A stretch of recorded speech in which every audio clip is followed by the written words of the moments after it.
Hello YouTube family, good morning. चलो चलते हैं आज की दिनचर्या में, देखते हैं आज मैंने और मेरे परिवार ने पूरे दिन क्या क्या किया। मैं पहली बार की चाय गैस के ऊपर रख कर आ गई हूँ और पानी आ गया है। मोटर को मैंने चला दिया है और फिर मैं चल देती हूँ कोले सिलाने के लिए। कोले मैं सुबह और शाम डेली चलाती हूँ, तो एक टाइम के दिखा देती हूँ, दूसरी टाइम के मैं नहीं दिखाती हूँ।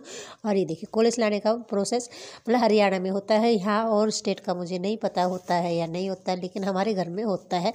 और फिर मैंने कोले सिला दिए है, फिर मैं जाकर देखती हूँ। और पहले तो आपको मौसम दिखा देती हूँ। देखिए बिल्कुल क्लियर है, कोई भी धुंध वगैरह कुछ भी नहीं है, तारे वगैरह सब कुछ नज़र आ रहे हैं। इस साइड से भी देखिए सब कुछ क्लियर है। और फिर चल देती हूँ मैं अंदर, दिखाती हूँ आपको चाय। मेरी चाय कैसी बन चुकी है, देखिए ऐसी बन गई है। अब इसमें मैं डाल दूँगी दूध और मेरा लाडू जी दिखा देती हूँ, मतलब चेष्ट बाबू। ये रहे मेरे बाबा जी सो रहे हैं टेबल के ऊपर, और फिर ये रहे मेरे बाबू जी। फिर चल देते हैं, चाय पी लेते हैं। और फिर मैं अपने आग जलाने का प्रोसेस शुरू कर चुकी हूँ, क्योंकि सर्दियाँ चल रही हैं, गुन्नू को कॉलेज जाना है, तो सबसे पहले पानी गुन्नू का गर्म होगा। चूल्हे के अंदर आग जलाने के बाद में फिर मैं बाहर से धोना स्टार्ट कर देती हूँ, क्योंकि पानी चल रहा था, टंकी भर चुकी थी, तो मैंने मोटर को बंद कर दिया है। और फिर ये देखिए फटाफट धोती जाऊँगी, जितना भी धोने का मतलब इस साइड का जितना भी एरिया होता है सारा का सारा मैं धो देती हूँ, वहीं पर मार देती हूँ। और फिर मैं पोछा लगा दूँगी। और फिर तब तक क्या है, जहाँ पर खाना बनेगा वहाँ पर साफ़ हो जाएगा, क्योंकि रोटियाँ मैं यहाँ पर बनाती हूँ चूल्हे के पास में, तो यहाँ पर बिल्कुल क्लियर हो जाएगा। मतलब गंदा तो वैसे भी नहीं रहता है, लेकिन फिर भी है कि खाना बनेगा तो यहाँ पर झाड़ू पोछा दोनों चीज़ें हो जाती है। मतलब धो दिया और अब मैं पोछा मार दूँगी। और उसके बाद में फिर बीच में मैं आटा लगाने के लिए आ जाती हूँ, क्योंकि वहाँ से धो दिया पोछा लगा दिया, तो फिर बाकी की सफाई करूँगी मैं बाद में, क्योंकि गुन्नू नहाने जा चुकी है, तो गुन्नू के कॉलेज का टाइम हो गया है। तो सबसे पहले मैं रोटियाँ डालूँगी। और फिर जितनी रोटियाँ कल की बच गई थी वो मैंने सोचा कि इन दोनों को मैं आधी आधी दे दूँगी। लेकिन जो ये ब्राउन कलर वाली है, ये गौ माता यहाँ से हट ही नहीं रही थी। चीमू भी इसको देख कर डर जाता है। सारी रोटियाँ इस गौ माता को दे देती हूँ, मतलब जितनी बची हुई थी। और फिर ये देखिए मतलब चिम्मू वहाँ से डर कर अंदर आता है, तो दूसरा जो ये बदमाश वाला चिम्मू है, ये इसको आगे दिख जाता है। इसको देखकर चिम्मू डर जाता है। मतलब कल वाले व्लॉग में भी देखा होगा कि मतलब इसको देखकर ये डरता है। देखिए पता नहीं क्यों डरता है, इसको देखकर बहुत ज़्यादा डरता है। मतलब कोने में भी घुस जाता है। यहाँ पे देखिए वॉशिंग मशीन के बिल्कुल अंदर घुसने को हो गया है।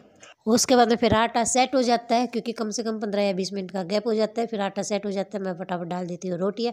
फिर मैं नहा लेती हूँ। मेरे बाबा जी मतलब इष्ट देवता की पूजा कर ली है। यहाँ पर है मेरी तुलसी मैया, जिनको कि सर्दी के कारण अंदर कर रखा है। और फिर यहाँ पर दे रही हूँ मैं सूर्य देवता को जल। चेष्टा बाबू आ चुका है और वो कर रहा है चाय की डिमांड है। अब उसकी डिमांड पूरी करेंगे, क्योंकि अब पियेंगे हम दोबारा की चाय। उससे पहले मैं बाबा जी को तैयार कर दूँगी।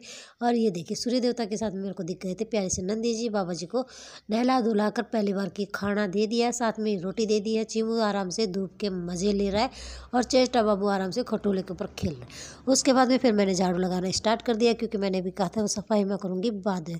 फिर ये नंदी जी आ जाते हैं, तो फिर आ जाते हैं, तो 2 रोटी मैं इनको भी दे देती हूँ। फिर मेरे को दिखाई दिया कि नंदी जी के नाक से खून निकल रहा था। मतलब ठीक हो गया था गर्मियों में तो एक बार, अब सर्दियाँ स्टार्ट हुई हैं फिर से फिर फट गई है बेचारी की नाक। पता नहीं इसका इलाज हो रहा है या नहीं हो रहा है, नहीं कह सकती, क्योंकि मैं घर से बाहर जाती नहीं हूँ। और फिर ये कांवारा पशु है, तो मैं नहीं बता सकती कि इसका प्रोसेस क्या चल रहा है। लेकिन इसकी नाक में से खून एक बार पहले भी निकला हुआ था, और कुछ महीनों से ठीक चल रहा था। आज फिर मेरे को उनकी नाक से खून बहता हुआ दिखाई दिया। और देखते हैं आगे क्या होता है क्या नहीं होता है, क्योंकि इस जब से मैंने व्लॉगिंग का सिस्टम स्टार्ट किया, मतलब व्लॉगिंग का काम शुरू किया, तब से कई गौ माता ऐसी हैं जो कि मतलब आती थी, लेकिन अब नहीं आती है। वो कहाँ पर है क्या है मैं नहीं जानती, क्योंकि मैं घर से बाहर तो जाती नहीं हूँ, तो मुझे क्या पता चलेगा। और क्योंकि मैं एक नॉर्मल हाउसवाइफ हूँ। ये बाबा जी को शाम की चाय दे देती है, फिर बाद रात का खाना दे देती हूँ। ओके, कल फिर मिलते हैं, बाय।